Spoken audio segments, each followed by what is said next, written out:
Yaorana à tous, j'espère que vous allez bien. On se retrouve aujourd'hui pour un petit tutoriel, on va dire ça comme ça. Ça faisait longtemps que je voulais faire cette vidéo. Comme vous avez pu le voir dans ce début de vidéo, un effet d'hyperlapse. Les plans que vous avez vus en début de vidéo ne sont pas encore tournés, donc on est parti.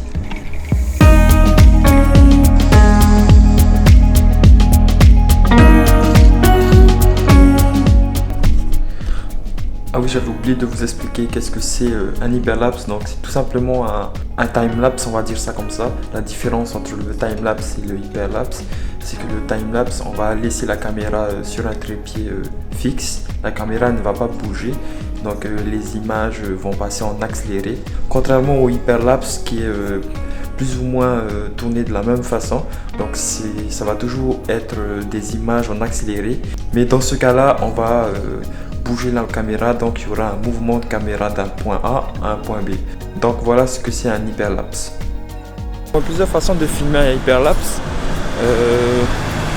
Première option, c'est avec un trépied et votre appareil photo, et on va se déplacer petit à petit. Et deuxième option, c'est avec un stabilisateur, ce qui est la manière la plus confortable, on va dire, de faire un hyperlapse. Je sais pas du tout comment je vais m'y prendre parce que c'est une ruelle assez passante et je pense que je vais placer à un moment ou à un autre mon trépied où les voitures passent, mais je vais essayer de vous montrer ça en détail.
Donc l'inconvénient quand tu tournes un hyperlapse, c'est que tu mets beaucoup de temps à la prise de vue. Là j'ai dû faire peut-être une demi-heure de prise de vue.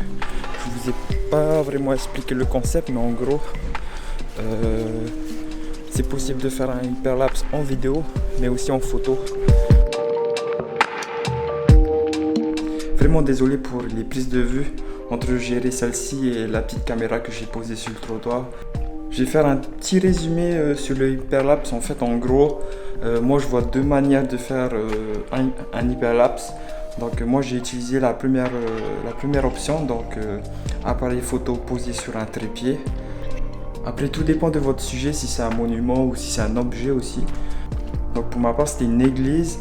C'était pas évident parce que c'était une ruelle très passante avec beaucoup de voitures et de vélos.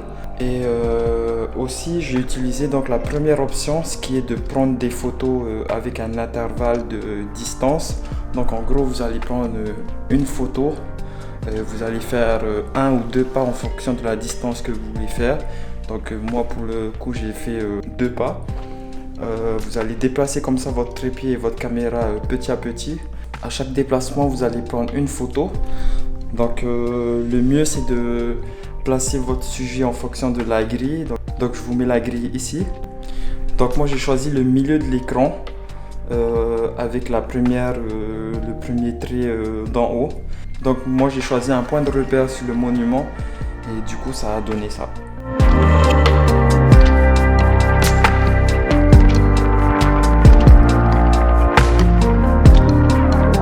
Avant d'avoir ce résultat, il y a un petit travail de stabilisation à faire. Donc c'est possible de le faire sur Premiere Pro comme sur After. Donc moi j'ai appris à faire sur After Effects. Donc on est parti sur After Effects pour vous montrer tout ça.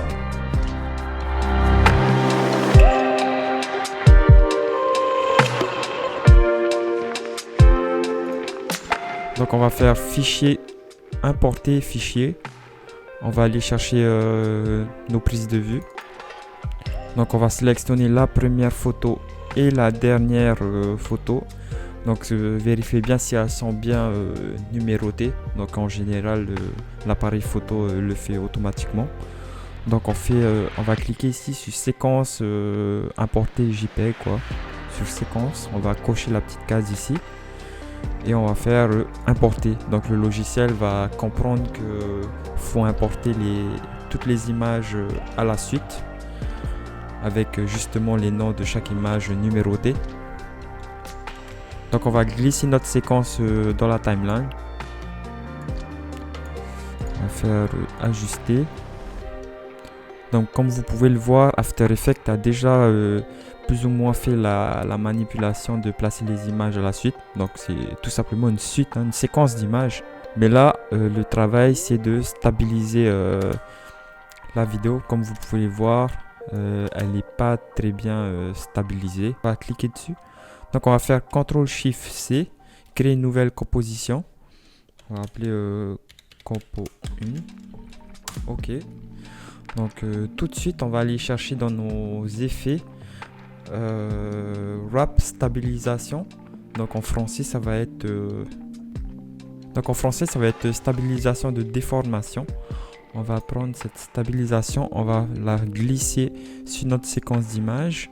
On va changer le lissage ici, on va le mettre à 10%. Et du coup, on va attendre que la stabilisation se fasse. On peut voir ici l'avancement de notre stabilisation. En fonction aussi de votre ordinateur, la stabilisation va se faire plus ou moins vite.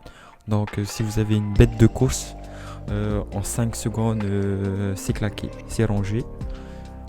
Là on peut faire play et on peut voir que c'est beaucoup mieux que la première séquence d'images. Donc j'ai une petite astuce pour que ça soit encore plus stable que ça ne l'est. Donc on va cliquer sur une autre séquence, on va faire CTRL-SHIFT-C, créer une nouvelle séquence, on va faire compo 2 et on va faire la même manipulation. On va prendre la stabilisation de déformation, on va la glisser dessus une deuxième fois sur la deuxième compo. Donc on va mettre le lissage à 10% toujours et on va attendre encore que la stabilisation se fasse. Donc voilà, notre deuxième stabilisation est terminée. On peut voir que le plan est assez stable. Donc moi on peut voir à ce niveau en fait il y a deux images qui collent pas trop, mais en fait c'est moi qui n'ai pas bien pris la photo. J'ai dû être espacé de 3 ou 4 pas et aussi l'angle de la caméra n'était pas forcément la même avec la prise précédente, donc ce qui donne un effet de décalage dans votre hyperlapse. Mais je suis plutôt content du résultat, donc j'espère que ce tutoriel vous aura plu et vous avez appris quelque chose. Donc je sais que ça n'a pas été clair dans mes explications, mais en gros voilà un peu à quoi ça ressemble un hyperlapse avec des photos. À la suite. Donc j'espère que cette petite vidéo vous aura plu à propos des hyperlapses. Donc maintenant vous êtes capable de faire un hyperlapse. N'hésite pas à t'abonner, à laisser un petit pouce bleu, laisse un commentaire si j'ai oublié des choses ou si vous n'êtes pas d'accord avec ce que je dis. D'ici là on se retrouve pour une nouvelle petite vidéo. Moi je vous dis à demain. Passez une bonne soirée, passez une bonne nuit, passez une bonne journée. Ciao.